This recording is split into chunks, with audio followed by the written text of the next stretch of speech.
When you take cattle off of grass where they can feed themselves and you put them into a feed yard like mine, you take a personal responsibility to always offer care for that animal. She asked me what I was going to do that day, and I hadn't met her too long.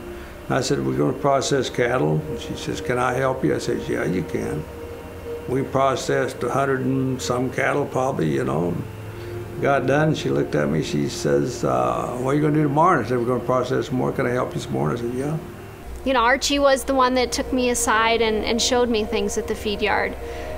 Showed me how to handle cattle and how cattle would perceive me as the handler, and taught me the very basics of cattle handling. I'm very interested in the psychology of animals, and so I've taken what he's shown me and I've taken it a couple steps further, which I think has allowed us to be a truly high quality farm and produce high quality, safe beef that come from cattle that are handled correctly, handled calmly, and handled with the responsibility that we need to show to our animals. To be honest with you, it's almost like we're going back to the way that we used to handle cattle when we just had, you know, a few head, and going back to that old-fashioned stockmanship.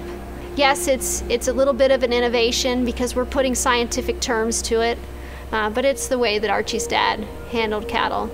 And I think that as a group, we've come full circle, understanding the importance of being able to offer that holistic care to our animals. When I look at an animal, I've got an entire animal, and he's got a brain, and so he has a mental state, and he's got an emotional state, and he has a physical state, and he has needs in each one of those places.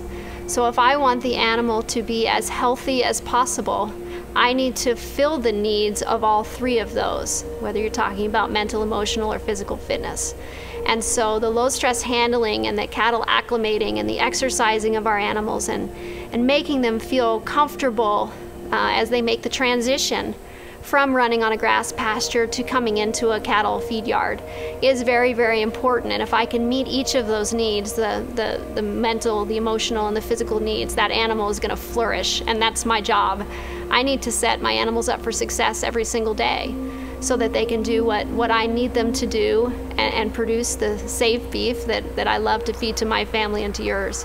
We make sacrifices at our house in order to ensure that our cattle receive safe and healthy feed all of the time. We don't open presents Christmas morning until the feed trucks are running and breakfast is being delivered. That's just the way of our life, and my kids don't even question it because that's the way that it's been. My animals don't care if it's Sunday, they don't care if it's Easter, they don't care if it's Christmas. You know, they depend on us to offer consistent quality care 365 days out of the year. Animal welfare is all about good care, and it's about animal well-being, and it's about allowing the animal to work for us and understand what we want them to do and to be able to flourish.